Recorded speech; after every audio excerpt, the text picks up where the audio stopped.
السلام علیکم ورحمۃ اللہ وبرکاتہ، نحمدہ و نصلی علی رسولہ الکریم، اما بعد، فاعوذ باللہ من الشیطان الرجیم، بسم اللہ الرحمن الرحیم۔ رب اشرح لی صدری ویسر لی امری واحلل عقدۃ من لسانی یفقہوا قولی، رب زدنی علما، اللہم فقہنا فی الدین، آمین۔ جی کیا حال ہیں سب کے؟ خیریت سے ہیں؟ الحمدللہ۔ لفظی ترجمہ دیکھتے ہیں۔ واقیم الصلاۃ، اور قائم کرو نماز، وآتوا الزکوٰۃ، اور ادا کرو زکوٰۃ، وما، اور جو بھی، تقدمو، تم آگے بھیجو، قاف دال میم، لانفسکم، اپنے نفسوں کے لیے، من خیرن، کوئی خیر، تجدوہ، واو جیم دال، تم پاؤ گے اسے، عند اللہ، اللہ کے پاس، انا، بے شک اللہ، اللہ، بما، اس کو جو تعملون تم عمل کرتے ہو، بصیرم، دیکھنے والا ہے۔ وقالو، اور انہوں نے کہا، لن، ہرگز نہیں، یدخلا، داخل ہوگا، الجنت، جنت میں، الا، مگر، من، جو کوئی، کانا، ہو، ہودن، یہودی، او نصارا، یا نصرانی، تلکا، یہ، امانیہم، تمنائیں ہیں ان کی، کل، کہہ دیجئے، ہاتو، لے آؤ، برہانکم، بارہا، دلیل اپنی، ان، اگر، کنتم، ہو تم، صادقین، سچے، بلا، کیوں نہیں، من، جس نے، اسلمہ، سپرد کر دیا، سین لام میم، روٹ ورڈ ہے اس کا، وجہہ، چہرہ اپنا، واو جیم ہا، للہ، اللہ کے لیے، وہوا، اور وہ، محسن، ہا سین نون، محسن ہو، فلہ، تو اس کے لیے ہے، اجرہ، اجر اس کا، عند،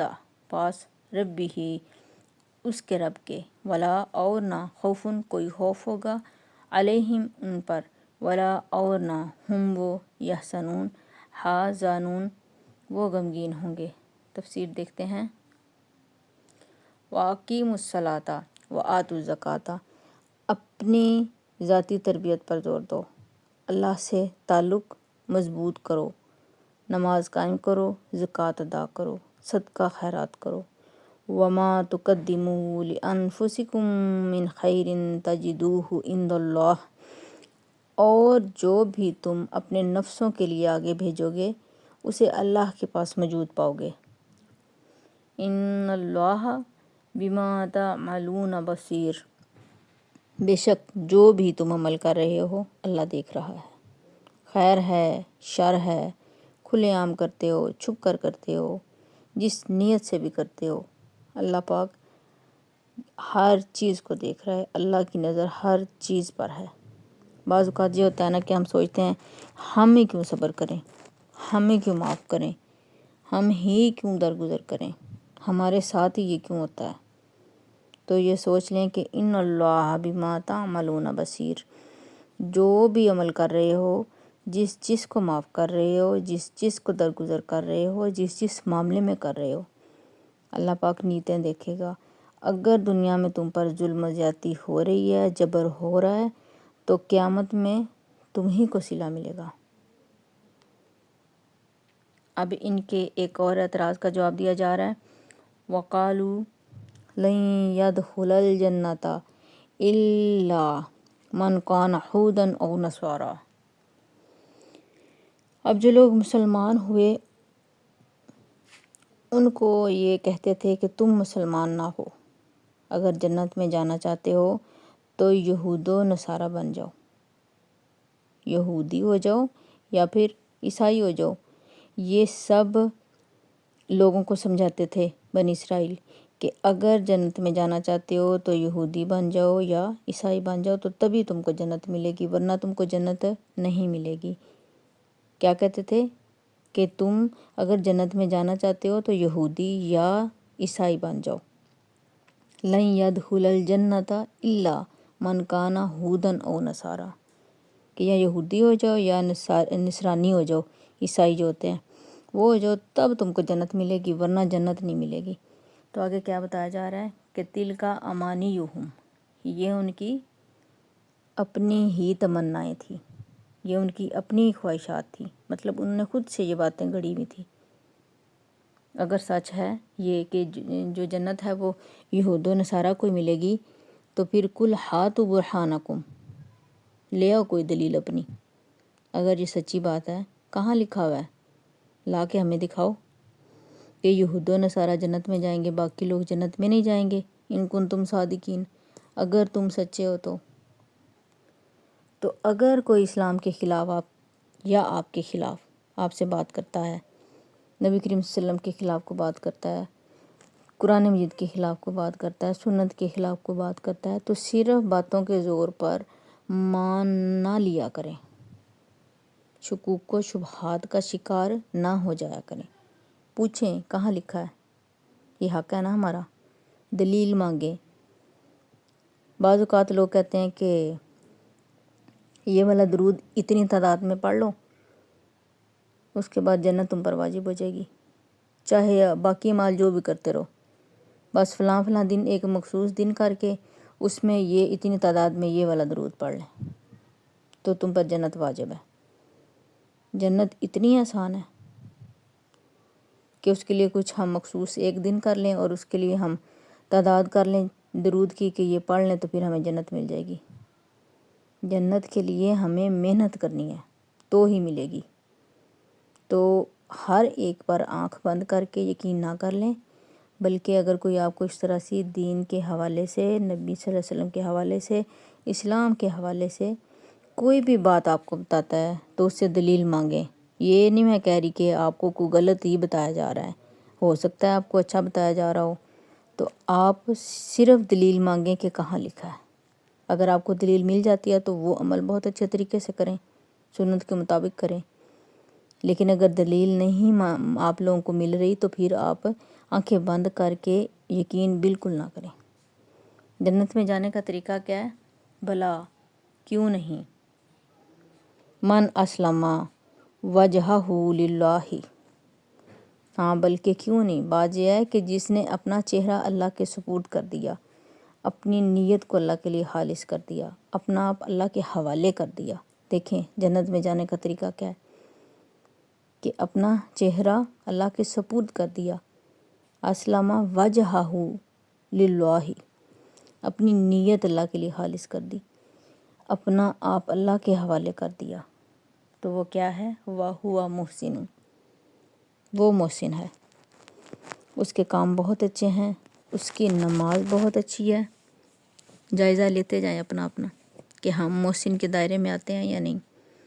اس کا صدقہ خیرات بہت اچھا ہے، اس کا معاملہ لوگوں کے ساتھ بہت اچھا ہے، اس کا لین دین بہت اچھا ہے، اس کے عمل بہت اچھے ہیں، اس کا رویہ، اس کی تجارت، اس کی سیاست، اس کی یہ سب چیزیں کیا ہیں؟ محسن ہے، خوبصورت ہے۔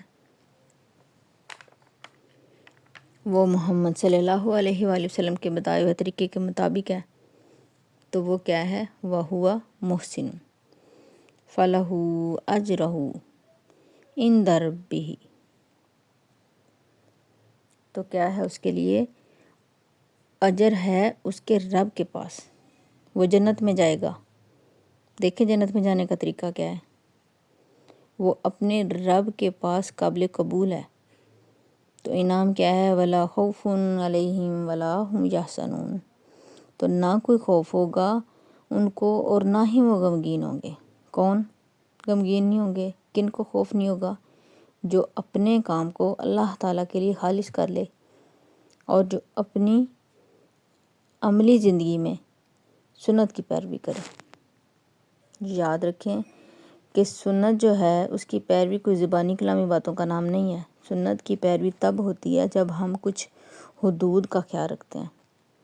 کسی بھی کام کو کرنے کے لیے ہمیں یہ دیکھنا ہوگا کہ نبی کریم صلی اللہ علیہ وسلم نے یہ کام کس طرح سے کیا یا کس طرح سے کہا کہ کس طرح سے کرنا چاہیے۔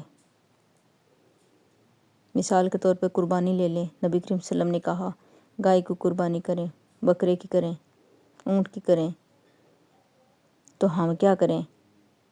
ہم کہ نہیں، ہم گھوڑے کی کرتے ہیں کیونکہ گھوڑا زیادہ قیمتی ہے، زیادہ خوبصورت ہے، ہمیں زیادہ ثواب ملے گا۔ نہیں، الٹا میں کیا ہوگا؟ گناہ ملے گا۔ کس مقدار میں کہا گیا، اب مقدار کی حساب لگا لیں۔ نبی کریم صلی اللہ علیہ وسلم نے کیا بتایا، ظہر کی کتنی سنتے ہیں، کتنے فرائض ہیں؟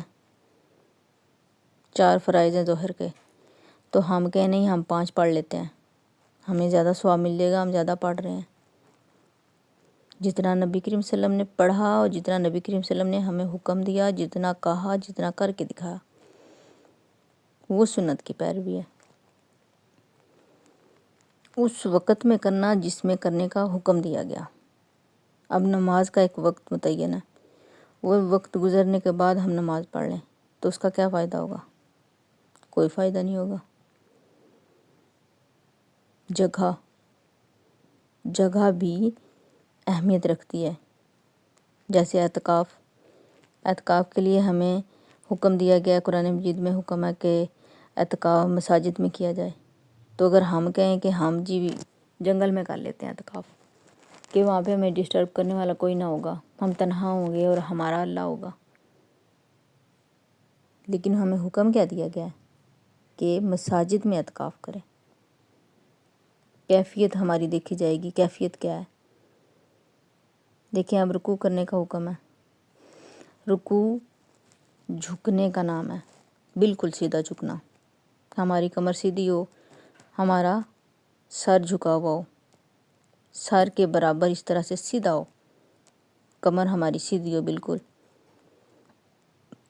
نہ زیادہ ہمارا سر نیچے کی طرف جھکا ہوا ہو اور نہ ہی ہمارا سر اوپر ہو، بلکہ کیا ہو، کمر سیدھی ہو، جس طرح سے نبی کریم صلی اللہ علیہ وسلم نے رکوع کیا اسی طرح ہم کریں گے تو ہمارا رکوع جو ہے وہ قابل قبول ہوگا۔